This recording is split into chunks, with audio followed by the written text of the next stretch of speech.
So why on earth would I tell you this if it's gonna make you weaker?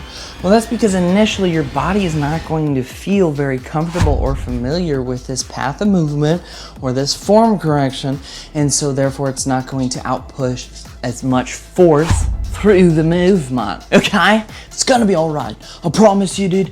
I promised you. Just like hold on for a minute, okay? It's gonna be okay. We've all been there at one point or another where we have made mistakes in the gym, where our form was horrible, or we were just making something up or doing something completely and utterly wrong, or we were doing a variation saying it was for one thing versus the other. Yes, I am looking at you. The lunge can do different things depending on the angle of your knee and hip and how far leaned forward you are. So quit saying that every lunge is just for quads or glutes, okay? You can change it anyway. We've all been there, we've all made mistakes, and sometimes we prefer not to talk about it. We've all been there, haven't you? It's one of those things where it's a part of the learning process, but I can help speed that up for you so you're not that person who, especially in the new case here, where everyone's kind of looking at you going, what are they doing? And they're judging you, right? All eyes are on you constantly. No one's actually focusing on the workout. They're just focused on you. They haven't seen you before. They know you don't lift on a regular basis, and you're new to the gym space, and you're weak. That's paranoia. It's not actually how that works. If anyone's actually paying attention to you more than themselves in the gym, either one, you're about to get hurt, or two, they don't know better and they have no gym etiquette, and honestly, they're not seeing the results they want in the gym, so they gotta look at other people to make themselves feel a little bit better. So, we're gonna go over 5 lifting mistakes that I see all the time, and even I have done at one point or another. We're gonna go over those and we're gonna show you how to fix those, because I don't want you to feel uber duper paranoid. And if someone in the gym says it's wrong, send them to me. I'll take care of it immediately. Okay, sound like a plan? That's teamwork. Let's work together. And let's fix these mistakes, and let's go ahead and get into it. All right, the first one that I want to cover is a very simple one, but it looks egregious if you get it wrong, and some people can make an argument one way or the other, is the bicep curl. Now, we're just any variation of bicep curl this applies to. It's the simple fact that the mistake that occurs has anything to do with flexion of the arm. So, first and foremost, bicep curl, as we know, is bringing the dumbbells up to our shoulders and letting it go all the way down. Here's a really big mistake that I see all the time is people don't go all the way down. They come partially down, they still got a little bit of a stretch, they try to get the rebound on the curl, makes it really easy. They never fully lengthen the arm. Now, it's especially important for the connective tissue and growing the muscle. Okay, so what is the other mistake that we see besides this? Well, the other mistake that we see when we are doing curls is a lot of this. A lot of people will lean back and use their shoulder to move it a lot more than they should. It's just, it looks horrible. They'll like swing back and try to use their shoulders to like kind of pivot everything. I don't know if you've seen that before, but I've seen that a lot. People will be doing curls and they're like, and I'm like, what kind of shoulder swing is that? And then of course with that one is also rocking and doing cheat reps by swinging with the rep. It's just, I usually see it at the shoulder swinging first and the hips. So moral of the story, when you're doing bicep curls, is don't cheat the reps, control it, get a full range of motion. Now, some people argue that full range of motion isn't necessary, but I know for a fact it's really good for strengthening and conditioning the connective tissue. So just do your full range of motion. Your joints will appreciate it. Blah, blah, blah. Don't argue with me. Full range of motion is just healthier for your body in general. And if for whatever reason you have an argument that full range of motion is bad for you, well, then you're lifting too heavy and you're cheating the reps. Now, sport specific, it's a whole other story. So if you want really nice looking biceps and you don't want all the attention of looking like you're trying to really get your back to activate, like you're trying to do a good morning or a back extension while trying to do a bicep curl, and you don't want to look like a T-Rex trying to do curls, then I strongly recommend full range of motion. Don't swing, be strict with your movement, focus on form and how you're feeling in the movement. Next up, what I want to be able to talk about is lateral raises. Now, this is another upper body one. People love training upper body for the most part. They find it very fun. A lot of guys are like, all you need is extra arms and extra chest and a big, thick, wide back. You also need to train your legs, but we're going to be talking about upper body just a little bit more. You know who you are. Yeah, I called you out. What do you have to say? Nothing. Like, you ain't got arms as big as mine. Okay, Chicken Little, I'm referencing your legs. Listen, I can say that I've had chicken legs for a very long time. I'm fixing it. So, aside from that, lateral raises, there is two big issues with that I see when people are trying to do lateral raises that is just awful, you know what I'm saying? Like, you'll understand the chicken reference here in just a moment. It's the simple fact that people do not control it. They love ego lifting on this one because they can't do much weight, and that's because you don't do them as you should. So, what's the first thing that happens? Well, first thing is you get the chicken head when you're doing it, which is typically a sign that the weight is too heavy anyway. So, first of all, lighten the weight and quit clucking your head while you're trying to lift. It looks very, very silly. So don't do that. Okay, sound good? Okay, that's step number one. The second thing is people get the chicken wings for some reason when they're doing lateral raises, like the activation as far as any sort of lengthening or shortening of the lateral head of the delt, which isn't a big part of the muscle anyway. It's a very thin strip through here. It's not getting much work. And a lot of people will externally rotate thinking like, this is my lateral raise. And as you can see, the difference between just clucking your head and then flapping your wings, you look like a chicken while you're trying to work the side of your shoulder. It's not a good look.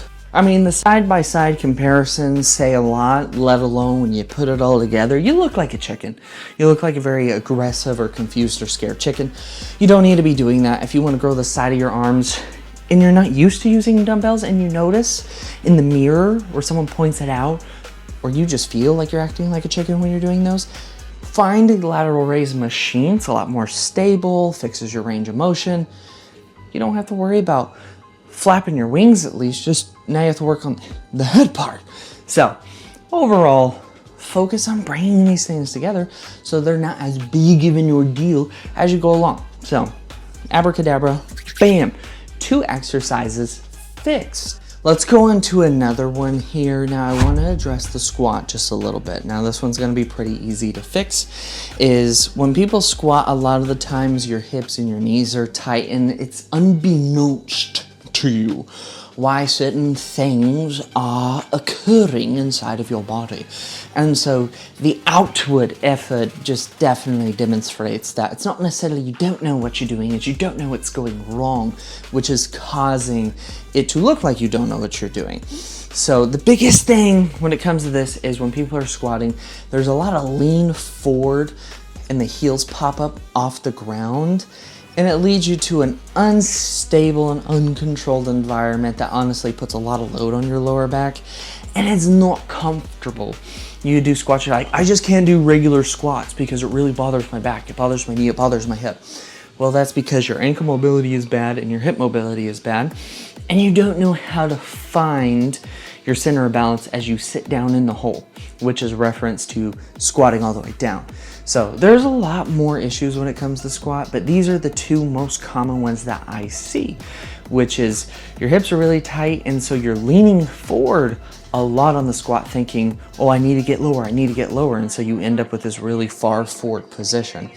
The other thing is you end up popping up on your toes and that's a lot less surface area than the entire surface area of the bottom of your foot. So when you pop up on your toes, you're very unstable because now you're tiptoeing on a squat. So yeah, you should probably fix that. So ankle stretches, standing and kneeling calf stretches, hip 90-90s, toe touches, butterfly stretch, hip flexor stretch, couch stretch. Like those things are gonna loosen you up a little bit and you're gonna be able to sit a little bit further into the squat more comfortably, and from there just master the form before you add weight. So you can kind of see how those 2 things come together, which lead to a more unstable squat. Plus it makes your squat look completely different than someone else who's just regularly squatting. And also it's a lot more uncomfortable, and you wonder why everything aches and hurts and why you have the excuse that you can't squat, just everyone else can, but you sure can't. But luckily you just go use machines anyway. Do those stretches, practice bodyweight squats, and try to get into full depth position and find your center through the entirety of your foot. Don't let your weight displace more in your heels or in your toes. Just try to find that balance. All right, next exercise that we need to be able to fix, which brings us to exercise number 4, is the deadlift. The scariest of all, the horrendous, terrifying, I just can't do it, it's not worth hurting my back. You know, people do that, tell you it's a good way to ruin your spine. Quit over exaggerating. Just own up that you can't do the deadlift because you don't know how, or you're incompetent to it. Let's be honest, don't believe the hype. Deadlifts aren't dangerous. It's a simple fact that hinging is a natural movement of the human body. We are meant to be able to hinge at the hips and lean over safely. That's why we can be able to pick stuff up off the ground. And as you get older, especially people who are classified as geriatrics, it's very important for them to be able to lean over safely and know how to move that way, because you need to get the hips and everything safe and alignment and functional, especially as you get older. So, but this applies even to everybody who is younger throughout the years, whether you're in high school lifting, whether you're in college, whether you're working a 9-to-5 job and you're in your 40s, doesn't matter. You need to be able to hinge, and if you can't hinge, then, you know, you've just neglected your body. We can just say it outright. You've neglected it, and you never took the time to actually take care of yourself to be able to utilize what a hinge is supposed to be. So, big things when it comes to a hinge. Of course, we can go over every little bit as far as deadlift cues go. I have plenty of videos about that, and if you want to, make sure to check them out. They are on my channel. I have a lot of different ways of explaining how to do a deadlift the perfect way for a standardized deadlift, not sumo, not RDL, not straight leg, like this is just regular deadlift. There's a lot of other variations. If you want to learn how to do it, check it on my channel. I have plenty of videos explaining it, some more in detail, some are quick snippets. Check them out. I guarantee that they're going to help. Let's go ahead. We're just going to cover a couple misconceptions and a couple mistakes that happen on the deadlift. One is dog back. Like dog's about to take a crap, heavily arched back. We all know what that looks like. We've seen videos of it. We've all been guilty of it at one point or another ourselves because of ego lifting, not bracing the core, or understanding how to set the lift up. The other one is the exact opposite, which is have you ever heard of cat-cow stretches? If you haven't, if you're newer to the gym, it's basically where you arch your back really, really far back. I've seen a lot of people deadlift like this, and both are very extreme. Our spine is meant to flex and extend to certain varying degrees within safe measurements. Statistically, it's a whole thing.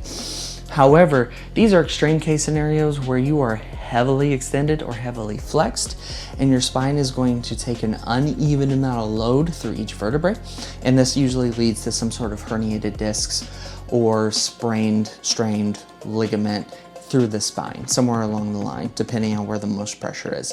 So when you are arching your back, like the dog's about to take a crap, you need to pull your shoulder blades back.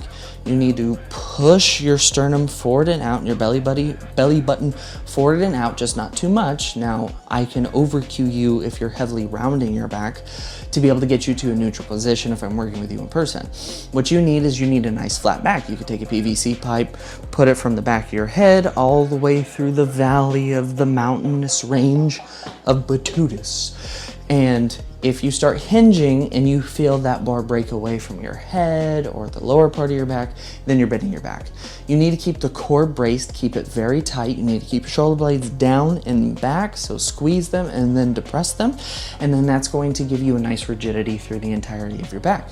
Now, if you are overarching your back, what you need to do is you need to think about ribs down. Pull your ribs down, and again, hold those shoulder blades down and back, but keep those ribs down and keep the belly button pulled in.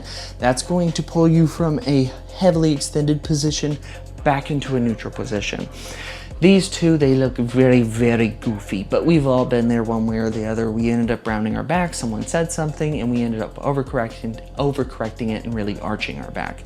So, moral of the story is we need to find the common ground between the two, and the best way to do it is to get a little PVC pipe or wooden dowel, touch it to the back of the head, all the way down the back between the mountains, and then hinge. And if you feel it break off, spend a moment at that position and try to get whatever broke away from the bar or pipe or pole, and try to get it to touch the bar again and memorize that cue, that position where you feel that tension. Now hold it, get used to it. It's going to help you hold the more of a neutral position for your deadlifts anyway. It's not a dangerous exercise, it's just misunderstood.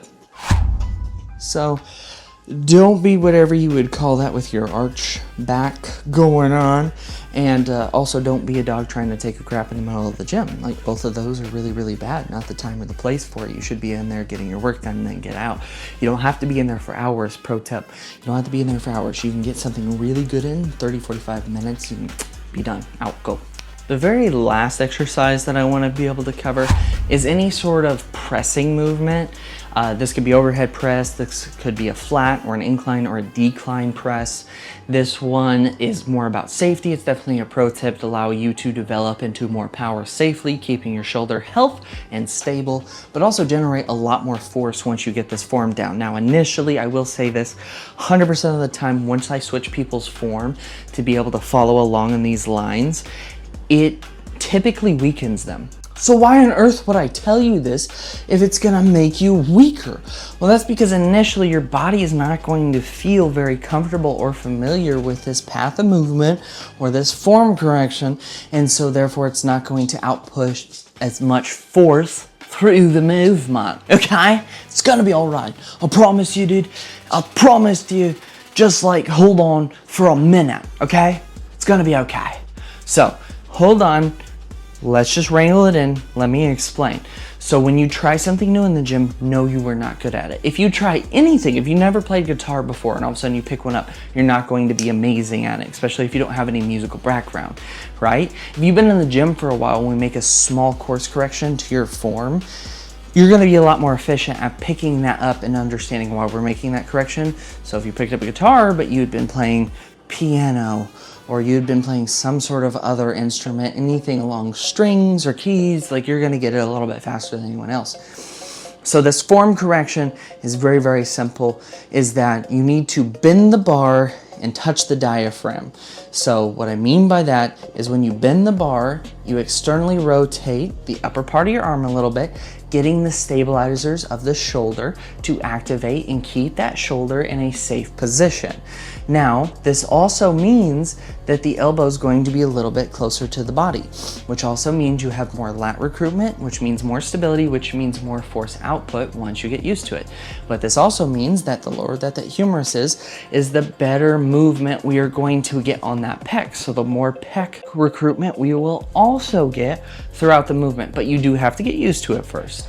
After you get used to it, you'll get way more out of it and way more longevity than if you were just letting your elbows flare out like you have been doing. If we're being honest, I saw you last Thursday in the gym for your second chest day of the week, and it looked like you were just doing rotator cuff day, if I'm being honest. So good on you. Way to train your rotator cuff. That's not the way to do it though, and you will need surgery within the next 5 years if you keep this up. 5 years, long time.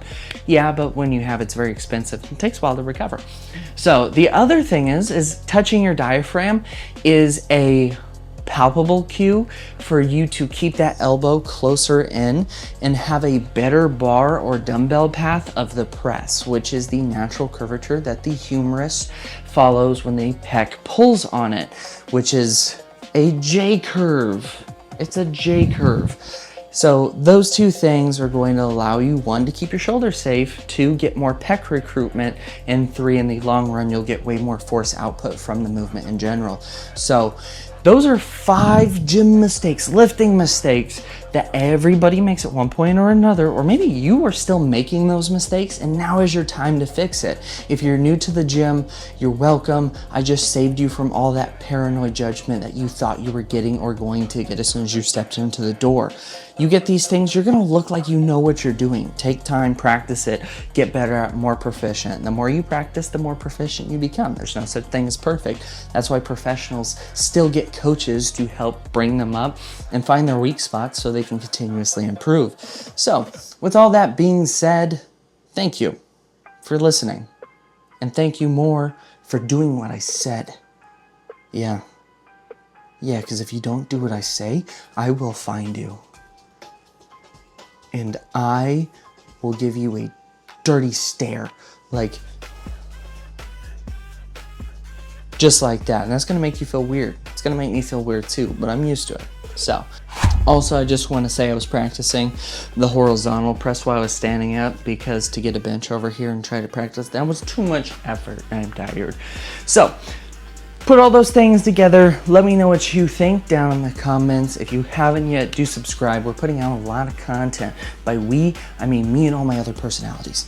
So let me know what you thought. Let me know if this helped you at all, or if you already knew this and you're like, listen, Einstein, we already knew all that. So if you would please get out of the way for real fitness influencers and people who actually know how to use the gym. I mean, look at you. Listen, quit judging me. This is why I don't go to public gyms anymore. Anyway, thank you guys for being here. As always, stay grind and stay small. And of course, as always, stay silly. I'll catch you all in the next video. Till then, later. Shimmy, shimmy, shimmy, shimmy, shimmy, shimmy.